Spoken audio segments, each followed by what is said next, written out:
Imagine being able to tell when someone is lying, not because you have superpowers, but because you understand how the human mind works under pressure. In this video, we're diving deep into the psychology of deception and uncovering how to spot lies using scientifically grounded principles, behavioral patterns, and subtle cues that most people miss. Lying is a universal human behavior. Everyone does it at some point, whether it's a small white lie to avoid hurting someone's feelings or a serious deception to avoid consequences. But while people can control their words, it's much harder to control the psychological and physiological reactions that accompany a lie. That's where psychology gives us an edge. To understand how to spot lies, we first need to understand what lying actually is. A lie is a deliberate attempt to mislead someone by presenting information that the speaker believes to be false. This means lying requires intention. It's not just being wrong, it's knowingly distorting reality. And that distortion creates cognitive and emotional strain. When someone tells the truth, they're recalling events as they happened. When someone lies, they're fabricating, editing, or suppressing information. That mental juggling act increases cognitive load, and increased cognitive load leaks through behavior. One of the most important psychological principles behind lie detection is cognitive load theory. Telling the truth is relatively straightforward. You retrieve a memory and describe it. But lying requires you to invent a story, make it believable, keep it consistent, monitor the other person's reactions, and suppress the truth all at the same time. That's mentally exhausting. Because of this, liars often display signs of increased mental effort. They may pause longer before answering simple questions. They may speak more slowly or, in some cases, too quickly in an attempt to get through the lie. You might notice them repeating the question you just asked. That repetition buys them time to construct a response. Another powerful psychological clue lies in inconsistencies. Memory for real events tends to include sensory details. When someone is telling the truth about something they experienced, they often include small, seemingly irrelevant details without trying. The color of the walls, the smell in the room, the awkward moment when someone dropped a fork.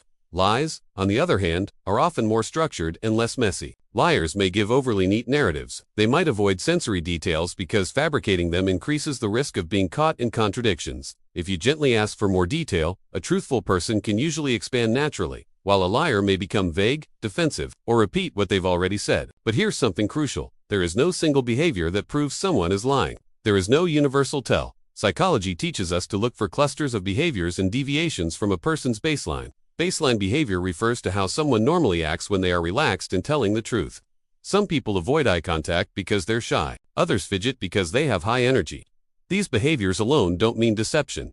The key is noticing changes. If someone who normally speaks confidently suddenly becomes hesitant when discussing a specific topic, that shift may signal discomfort and possibly deception.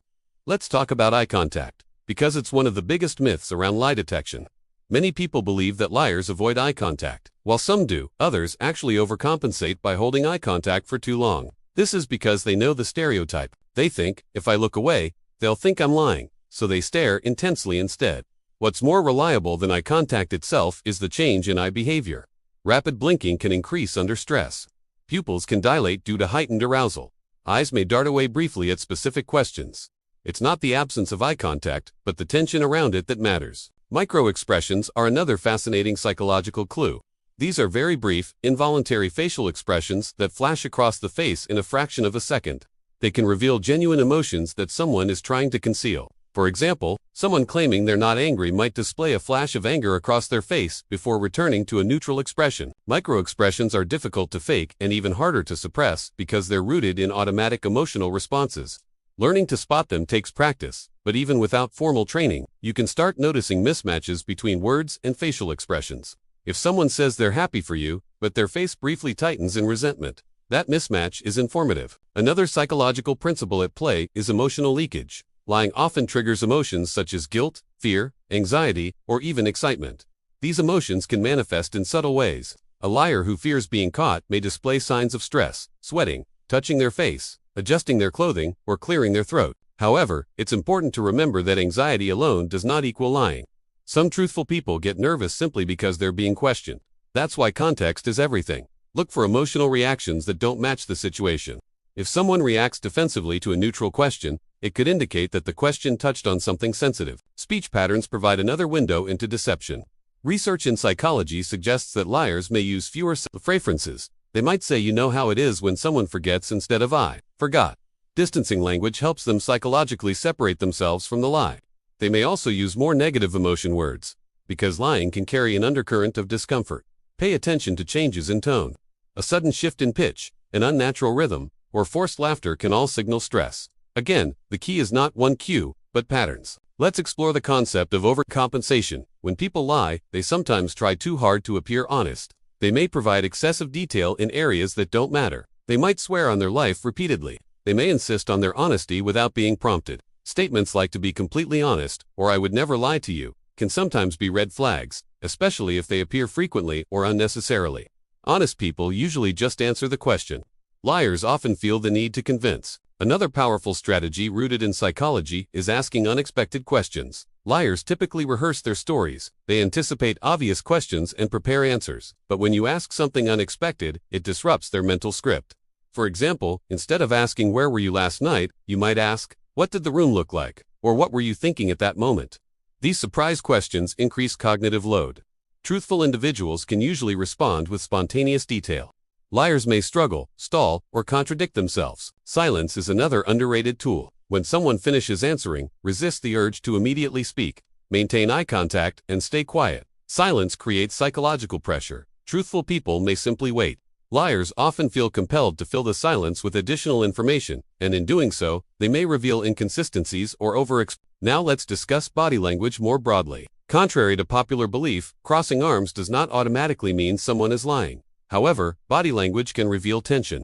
Look for self-soothing behaviors, such as rubbing the neck, clasping hands tightly, or touching the face. These behaviors can reduce stress and are often subconscious. Also watch for rigid posture. When someone is lying, they may freeze their body to avoid giving off signals. Ironically, this unnatural stillness can itself be a signal. There's also the concept of duping delight. Some individuals experience a subtle thrill when they successfully deceive someone. This can show up as a brief smile at inappropriate times.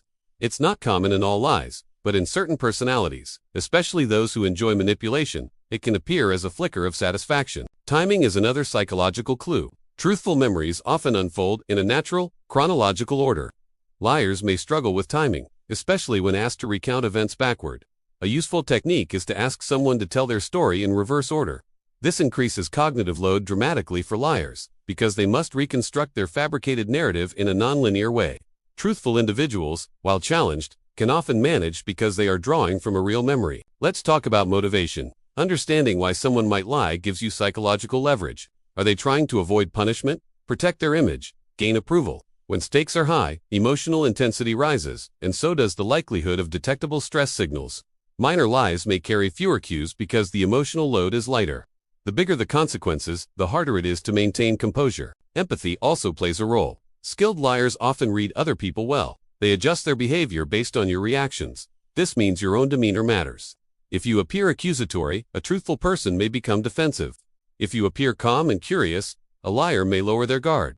Creating a psychologically safe environment can paradoxically make deception easier to spot, because the liar relaxes just enough for inconsistencies to emerge. It's also important to consider cultural differences. Eye contact norms, gestures, and emotional expression vary widely across cultures. What looks suspicious in one context may be normal in another. That's why baseline observation is so critical. Observe how the person behaves in neutral conversation before discussing sensitive topics. Another psychological technique is strategic evidence disclosure. Instead of revealing all the evidence you have at once, hold some back.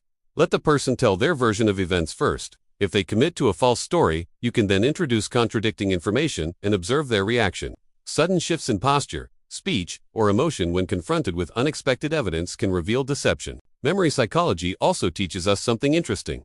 Genuine memories often include corrections. A truthful person might say, "It was around 7 p.m. No, wait, maybe closer to 8. That kind of self-correction can indicate real recall. Liars tend to avoid corrections because they fear appearing inconsistent. Their stories may sound overly polished. Let's address a critical misconception. Polygraphs are not foolproof. They measure physiological arousal, not lies. Anxiety can trigger similar responses. Psychology emphasizes that deception detection is probabilistic, not absolute. You're looking for likelihoods, not guarantees. Children and adults differ in how they lie. Young children may display more obvious cues because their executive functioning skills are still developing. Adults are generally better at controlling behavior, but even they cannot fully suppress subconscious reactions. The more complex the lie, the more mental strain it creates. Practice is essential. The more you observe human behavior, the better you become at detecting subtle shifts. Start noticing how people behave when they're relaxed and truthful. Pay attention to your own behavior when you lie, even about small things. Self-awareness improves perception of others. Finally, remember that spotting lies carries responsibility. Accusing someone falsely can damage trust. Psychology should be used to guide curiosity, not fuel paranoia. Approach situations with openness. Instead of thinking, how do I catch them? Think, what patterns am I noticing? The goal is understanding, not confrontation. In the end, lie detection is less about catching dramatic tells and more about recognizing patterns of cognitive strain, emotional leakage, and behavioral deviation.